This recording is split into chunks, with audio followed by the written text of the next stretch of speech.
আমার বাবার জন্য কিছু টাকা দান করব, এখন কাকে দিলে বেশি উত্তম হবে? আমরা আমাদের মৃত মা বাবার জন্য, স্বামী স্ত্রীর জন্য, আত্মীয় স্বজনের জন্য, একে অন্যের জন্য অনেক সময় দান করি, তাই না? এই দানের টাকা সবচেয়ে বেশি কাকে দিলে উত্তম হবে? এ ব্যাপারে নবী করিম সাল্লাল্লাহু আলাইহি ওয়াসাল্লামের হাদিসের দিকে তাকালে আমরা দেখতে পাই, দানের জন্য সবচেয়ে উত্তম হলো নিজের রক্ত সম্পর্কীয় কোনো আত্মীয় স্বজন যদি অভাবী থাকে তাদেরকে দান করতে হবে। তাদের হক এবং অধিকার সবচাইতে বেশি। নবী করিম সাল্লাল্লাহু আলাইহি ওয়াসাল্লাম বলেছেন, আস-সাদাকাতু আলাল মিসকিনি সাদাকাহ। একজন অনাত্মীয় ও গরীব অভাবীকে দান করলে শুধু সাদাকার সওয়াব পাবে, দানের সওয়াব পাবে, কিন্তু ওয়াস-সাদাকাতু আলা যিল কুরবা সিলাতুন ওয়া সাদাকাহ। যদি তুমি আত্মীয় কোন গরিব হয়, সেই গরিব আত্মীয়কে দান করো, তাহলে তুমি দুটি সওয়াব পাবে। এক হলো আত্মীয়তার সম্পর্ক রক্ষা হলো, সেটি একটি সওয়াব, আরেকটি হলো দানের সওয়াব।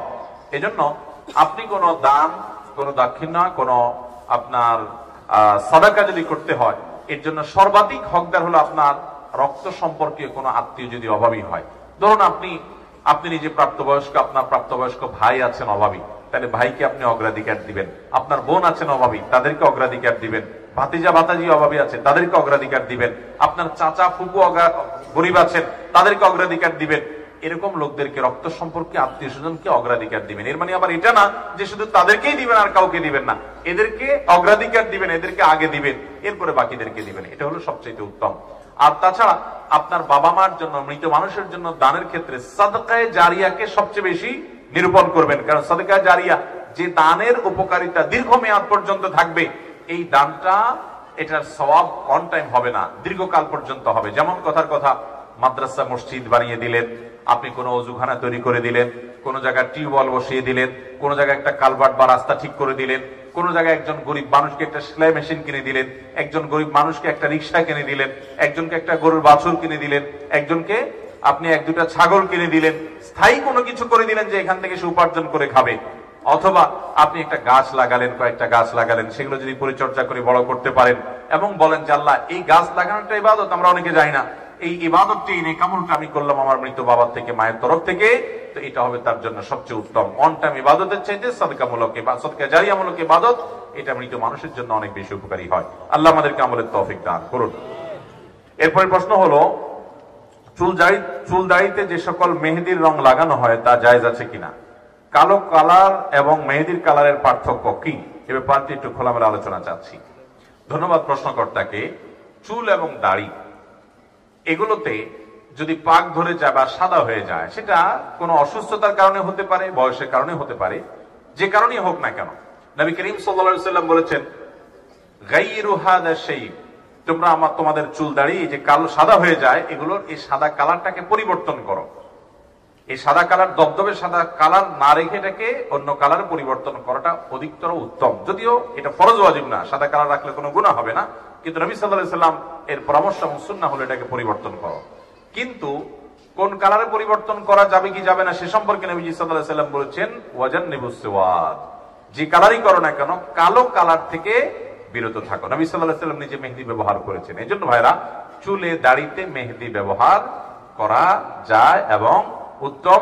এর মধ্যে আর্টিফিশিয়াল যে মেহেদি গুলো পাওয়া যায়, টিউব মেহেদি যেগুলোকে আমরা বলি, এগুলো ব্যবহার করতে পারেন, কোনো অসুবিধা নেই। এগুলো ব্যবহার করলে কোন সময় দেখা যাবে যে ত্বকের উপর থেকে একটা আলাদা আবরণ পড়ে গেছে, সেটা হয়তো ঝরে ঝরে পড়ে যাচ্ছে, তাতে অসুবিধা নেই। কারণ এটা হয় অনেক সময় অ্যাসিডের কারণে, সেখানে কিছু কেমিক্যালের কারণে আমাদের চামড়ার উপরে যে পাতলা একটা লেয়ার থাকে, ওইটা অনেক সময় পুড়ে যায় বা পড়ে যায়, তো ওইটার কারণে কোনো অসুবিধা নেই। কিন্তু ন্যাচারাল ব্যবহার করতে পারলে স্বাস্থ্যের জন্য সব দিক থেকে সবচেয়ে ভালো হয়। কিন্তু ন্যাচারালটা করেন আর টিউব মেহেদি করেন, মেহেদি ব্যবহার করা জায়েজ আছে। আমাদের অনেকে আবার মেহেদি ব্যবহার নিয়ে ভিন্ন রকম কথা বলেন যে মেহেদি ব্যবহার করতে হয় চুলে আর দাড়িতে, এটা পায়ে লাগলে গুনাহ হবে না, এরকম কোনো কথা নাই। আপনি পায়ে লাগান, হাতে লাগান, তারপরে চুলে দাড়ি লাগান, লাগাতে পারেন। তবে পায়ে আর হাতে মহিলারা লাগাবে, এটা হলো অধিকতর উত্তম। পুরুষরা শুধু দাড়িতে চুল লাগাবে। নবী করিম সাল্লাল্লাহু আলাইহি ওয়াসাল্লাম এর কাছে কোন মহিলা কোনো কিছু পর্দা থেকে দিয়েছেন বা নিয়েছেন, তার হাতে মেহেদি ছিল না, নবী সাল্লাল্লাহু আলাইহি ওয়াসাল্লাম বলেন, কি পুরুষের হাত না মহিলার হাত? বলি, ইয়া রাসূলুল্লাহ, মহিলার হাত। তখন নবী সাল্লাল্লাহু আলাইহি ওয়াসাল্লাম বলেন, মহিলার হাত আবার মেহেদি নাই কিভাবে? তার মানে মহিলারা মেহেদি ব্যবহার করবেন। সাজগোজ করার এই রাইট, অধিকার মহিলাদেরকে শরীয়ত বেশি দিয়েছে, পুরুষরা শুধু চেয়ে চেয়ে থাকবেন তাদের দিকে। কথা বুঝতে পারছেন? কোন ব্যক্তি যদি কবিরা গুনাহ করতে করতে মারা যায়, তওবা করার সময় ছিল সে করেনি, আল্লাহ যদি তাকে জাহান্নামে দেয়, সে কি কোনোদিন জাহান্নাম থেকে বের হতে পারবে? অথচ কোরআনে সূরা সিজদা আয়াত নম্বর 20, সূরা জুমার আয়াত নম্বর 19, সূরা আলে ইমরান আয়াত নম্বর 24 ও 25 আল্লাহ পাক বলেছেন যে এরা কোনোদিন জাহান্নাম থেকে বের হতে পারবে না। আপনার মতামত জানতে চাই। ভাইরা আমার, আল্লাহ বলেছেন তারা কখনো জাহান্নাম থেকে বের হতে পারবে না, এই কথা আল্লাহ বলেন নাই। কোরআনে এরকম কোনো কথা আল্লাহ তাআলা বলেন নাই। আল্লাহর কথা হিসাবে কোনো কথা যখন কোট করব আমরা, তখন খুব সাবধানতার সাথে কোট করতে হবে। কারণ আল্লাহর নামে যদি কেউ মিথ্যা কথা বলে, নবী করিম সাল্লাল্লাহু আলাইহি ওয়াসাল্লাম বলেছেন, মান কাযাবা আলাইয়া মুতাআম্মিদান ফালিয়াতাবাওয়া মাকআদাহু মিনান নার। আমার নামে কেউ মিথ্যা বললে তার ঠিকানা সে যেন জাহান্নামে নিশ্চিত জেনে রাখে, সে জাহান্নামের রিজার্ভেশন করে ফেললো টিকেটের। আল্লাহর নবীর নামে মিথ্যা বললে যদি এরকম ভয়াবহ হয়, আল্লাহর নামে মিথ্যা কত বড় ভয়াবহ হবে।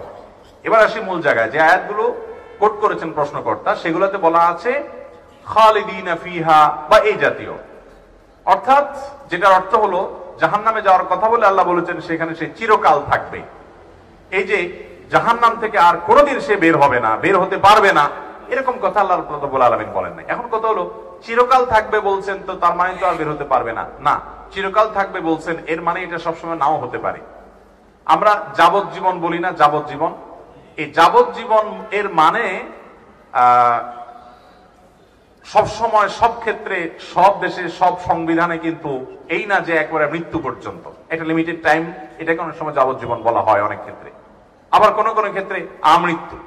তো নবী করিম সাল্লাল্লাহু আলাইহি সাল্লামের হাদিসে, কোরআনে কারীম বিভিন্ন আয়াতে বিভিন্ন অপরাধী যারা কবিরা গুনাহে লিপ্ত হবে তাদের চিরকাল জাহান্নামে থাকার কথা বলা হয়েছে। এখানে চিরকাল বা আজীবন জাহান্নামে থাকার মানে একেবারে অনন্ত অসীমকাল কোনদিন বের হতে পারবে না, এই ব্যাখ্যা মুসলিম স্কলার যারা ছিলেন নবী করিম সাল্লাল্লাহু আলাইহি সাল্লামের যুগ থেকে আজও পর্যন্ত, প্রায় সমস্ত মুসলিম স্কলারদের ব্যাখ্যা একটাই, সেটা হলো এখানে তারা কোনোদিনই বের হতে পারবে না, এ উদ্দেশ্য না। আহলুস সুন্নাহ জামাতের বিশ্বাস, আকীদা এটা না।